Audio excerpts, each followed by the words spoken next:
Reading quiz. Hooray. Let's get to it. Title of the article is called Ordinary Americans and the Constitution, the new Constitution at that time. The Constitution is highly honored today at home and abroad, but when it was originally written, many ordinary Americans opposed it. They were alarmed at important omissions in the document, particularly a Bill of Rights.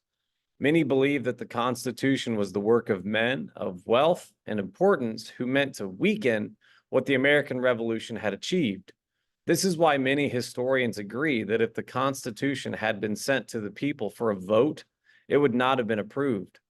At the time, voting rights were limited to about half of the adult white men, those who owned property. That such a privileged group would have rejected the Constitution is a testament to how strongly people felt that the document was too conservative and elitist. Three major groups, African Americans, artisans, and small farmers, were especially skeptical of the Constitution. These groups had deep reservations about its ability to steer the nation forward without compromising the founding principles of the American Revolution. African Americans. In 1790, enslaved people made up about 1/6 of the nation's population. They knew that the Constitution's lofty words to create a more perfect union did nothing to release them and their children from enslavement.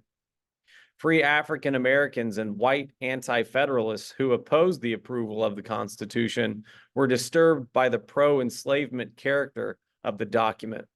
One such person was Luther Martin, Attorney General of Maryland, who railed against delaying the end of the slave trade for 20 years. He was saddened that the Constitution did not include a clause to, quote, authorize the general government from time to time to make such regulations as should be thought most advantageous for the gradual abolition of slavery and the emancipation of the slaves. He protested the Fugitive Slave Clause, Article 4, Section 2. He said it proved that the Northern delegates to the Constitutional Convention had bowed to Southern enslavers.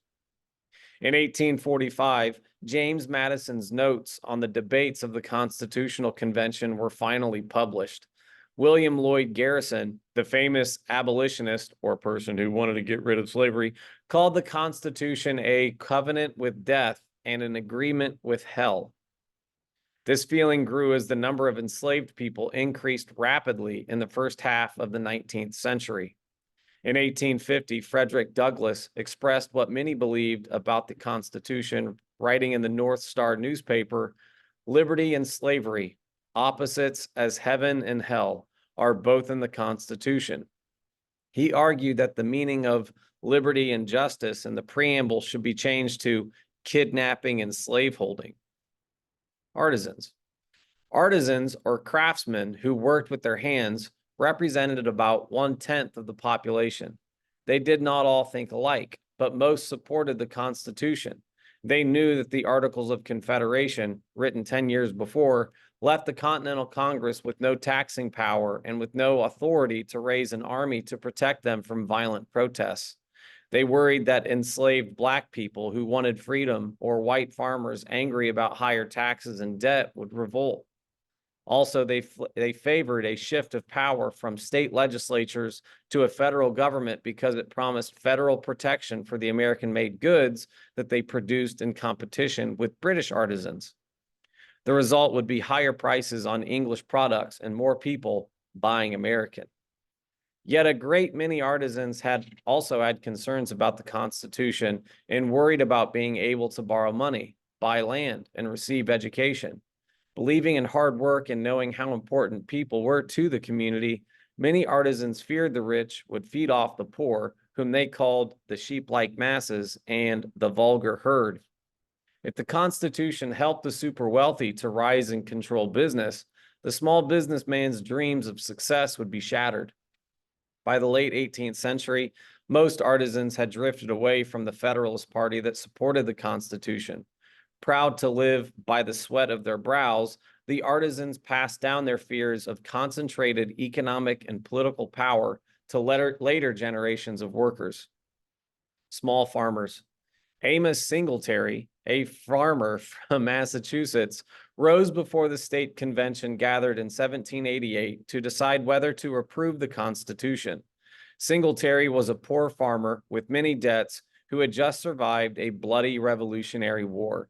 He said, "These lawyers and men of learning and moneyed men that talk so finely and gloss over matters so smoothly to make us poor illiterate people swallow down the pill expect to get into Congress themselves. They expect to be managers of the Constitution and get all of the power and all the money into their own hands. And then they will swallow up all of us little folks, just as the whale swallowed up Jonah. This is what I am afraid of." Singletary did not speak for all farmers, and probably not for most of the farmers in Massachusetts, but he spoke for those who eked out a living on the frontiers of the new nation from Maine to Georgia. These poor farmers feared and hated the rich that lived off the hard-working men. However, many ordinary farmers did support the Constitution. They accepted the Federalists' ideas that the nation needed a strong central power to collect taxes for national defense and manage relationships with other countries.